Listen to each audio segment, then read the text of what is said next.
Welcome to Story Time. It's me, Miss Shalini.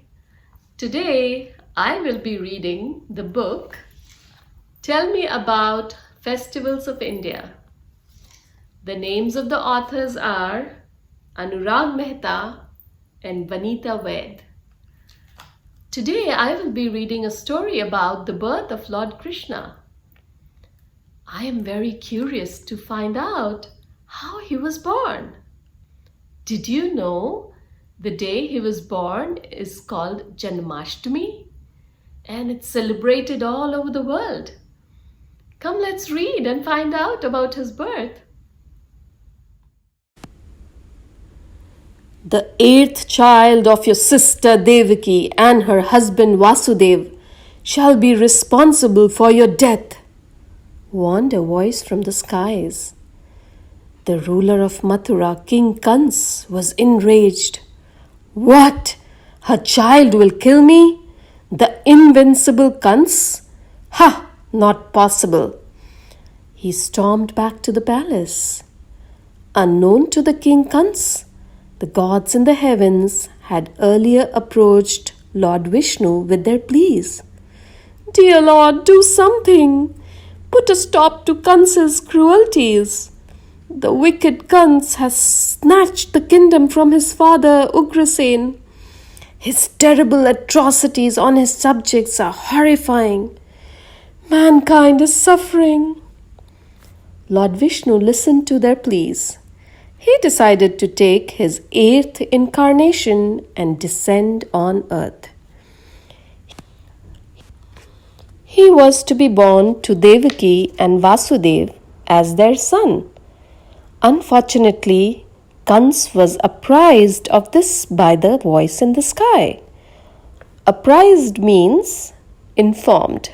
So the voice had already informed Kans about it, right? You remember?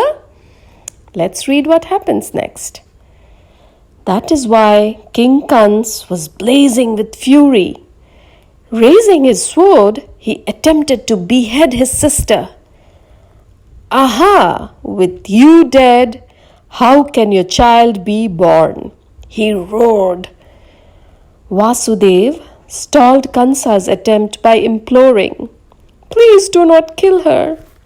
Imploring means by requesting. Why? How else can I save myself? Kans bellowed.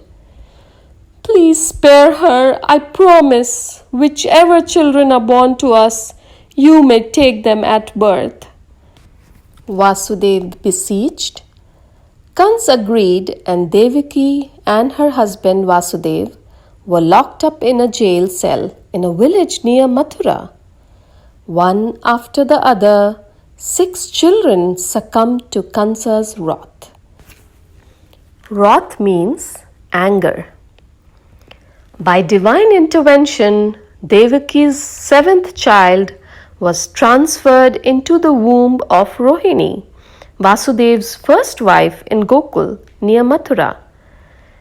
Kans was told that Devaki had lost her 7th child. The child was born as Balaram, an incarnation of Sheshnag in Gokul. When the 8th child was born to Vasudev and Devaki, the prison doors opened themselves and the guards fell into deep sleep. The baby was born on a rainy and windy night at the stroke of 12. Vasudev and Devaki realized that this was no ordinary baby. The baby wore silk robes and a radiant crown. The glow from the crown filled the cell. For some moments, Devaki and Vasudev saw Lord Vishnu in his true form through the newborn baby. But not for long. That is because the vision quickly dispelled and the baby became a normal and ordinary one. But their surprise had not ended yet. Suddenly, a voice from the skies boomed, Vasudev, carry this child across the river Yamuna to Gokul, where Nanda lives. His wife Yashodhara has given birth to a baby girl just now. Replace your son with the girl and come back here. Vasudeva obeyed immediately, placing the child in a wicker basket and carrying it on his head. Vasudeva walked his way through rain and wind. He stepped into the turbulent waters of Yamuna river. The blinding storm, however, was making it impossible for Vasudeva to proceed. Abruptly, a cobra sprung up from the raging waters. This was Ananta, Lord Vishnu's serpent. The cobra spread its hood like an umbrella, protecting Vasudeva and his baby from the torrential rain. Do you see in the picture? Vasudeva is carrying baby Krishna to the city of Gokul. After reaching Gokul, Vasudeva explained the entire story to Nanda and his wife Yashoda. After hearing him out, Nanda gladly gave up his baby girl and promised to keep the exchange a secret. Vasudeva returned with the baby girl. Suddenly, the rain and wind calmed down too. When the girl cried, the guard woke up and informed the king. Guns hurriedly came to kill the baby girl. But the little baby girl slipped from his hand and was transformed into Yogmaya, the Shakti or energy aspect of Lord Vishnu. Meanwhile, Devaki and Vasudev's son grew up in Nanda and Yashoda's home. He was called Krishna. Krishna is the 8th of the 10 incarnations of Lord Vishnu, the preserver of the universe. All through his childhood, Krishna performed amazing miracles. When Krishna grew up, he killed Kans, thus putting an end to his uncle's evil rule. In the picture, you can see Krishna killing Kans. Janmashtami is a festival celebrating the birth of Lord Krishna. Janam means birth and Ashtami means 8th day. Since this day falls on the 8th day of a lunar fortnight, so his birthday is called Janmashtami. Janmashtami is celebrated on the 8th day of the Krishna Paksh in the month of Bhadrapad, that is, between August and September. It is celebrated with great fervor and gaiety in the states of Uttar Pradesh, Maharashtra, and other northern states. Krishna temples all over the world celebrate this day with vibrant enthusiasm. Devotees observe a fast on this day. Fasting and meditating on Janmashtami is supposed to completely still all senses so that the Divine Lord can show His presence.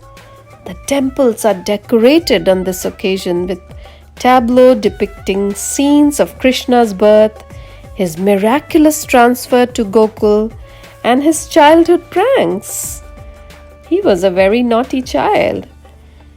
An idol of Krishna in his Bal or baby form is kept in a cradle, and the devotees take turns pulling its strings to rock the baby Krishna.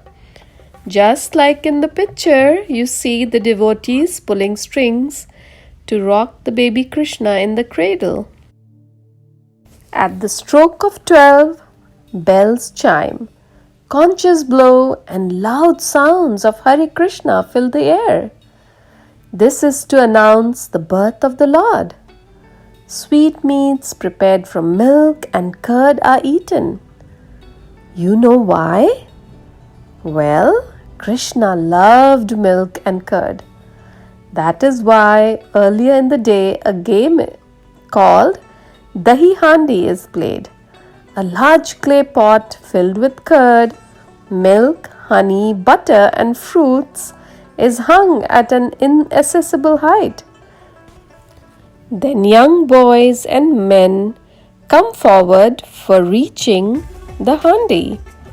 They form a human pyramid by standing on each other's shoulders and don't stop till they have reached the pot. They break it and claim the contents.